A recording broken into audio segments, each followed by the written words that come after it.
श्री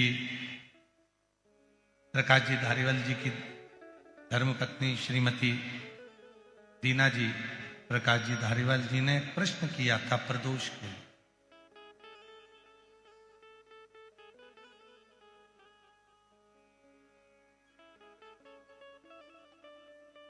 प्रथम प्रदोष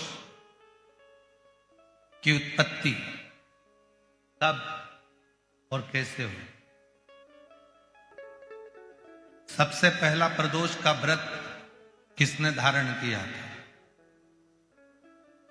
कहा जब देवता और असुरों ने मंथन किया और उस मंथन में जो हलाहल विष निकला और वो विष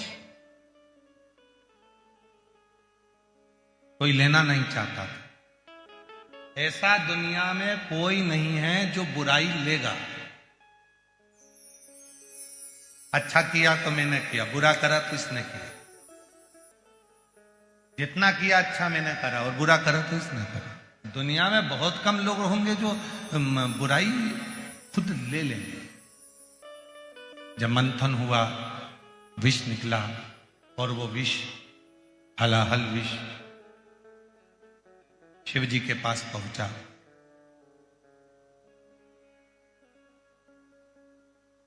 त्रयोदशी का दिन था। बाबा भोलेनाथ जी से देवताओं ने प्रार्थना करी कि यह विष कोई पीने को तैयार नहीं है। तब भगवान देवाधिदेव महादेव ने उस विष को हाथ में लिया और मुख से लगाना प्रारंभ ही करा कि मां जगतजननी उस कंठ में जाकर बैठ गई। मां जगतजननी जगदम्बा अम्बा उस कंठ में जाकर बैठी और उस विष के बैलेंस को, उस विष को नीचे नहीं उतरने दी। इतना हलाहल विष था कि देवाधिदेव महादेव भी अगर उस विष को पीते तो उनके भी प्राण जा सकते, पर उतरने ही नहीं दिए।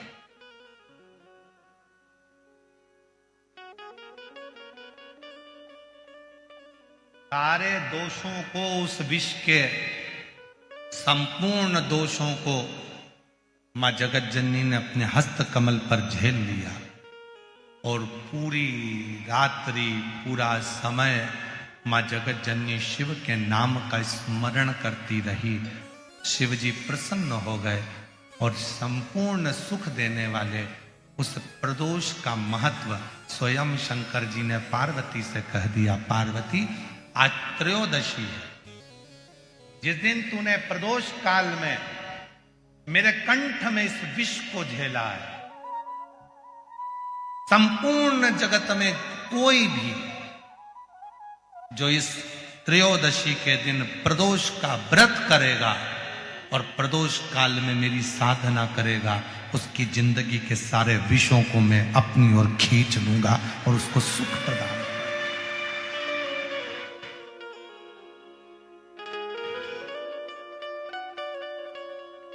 संपूर्ण जगत का विष कितना सुंदर कहा है।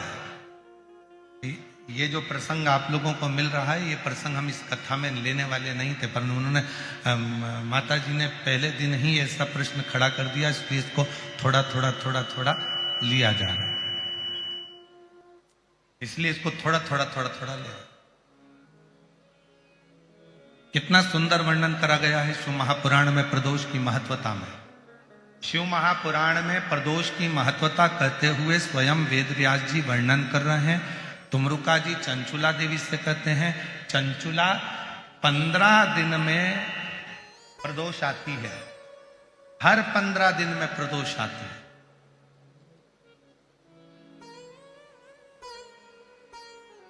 संसार का व्यक्ति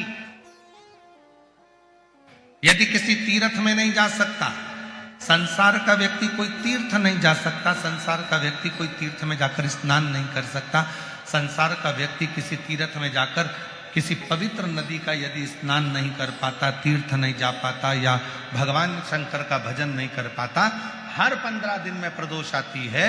यदि एक प्रदोष को भी वो भूल से भी एक बेलपत्र या जल या चावल का दाना अगर शंकर को प्रदोष काल में समर्पित कर देता है या प्रदोष का व्रत कर लेता है तो उसके 15 दिन तक लगातार उसे तीर्थ का फल प्राप्त होता रहता है, चाहे फिर वो मंदिर जाए ना जाए, देवालय जाए ना जाए, शिवालय जाए ना जाए, तीर्थ जाए ना जाए, ये उसके ऊपर निर्भर करता है। पर एक चावल का दाना भी, एक बेलपत्र भी, एक लोटा जल भी यदि प्रदोष काल में प्रदोष के दिन शिव को समर्पित हो जाता है तो उसका फल जब, और एक दिन तक नहीं मिलता, 15 दिन तक लगातार उस फल को प्राप्त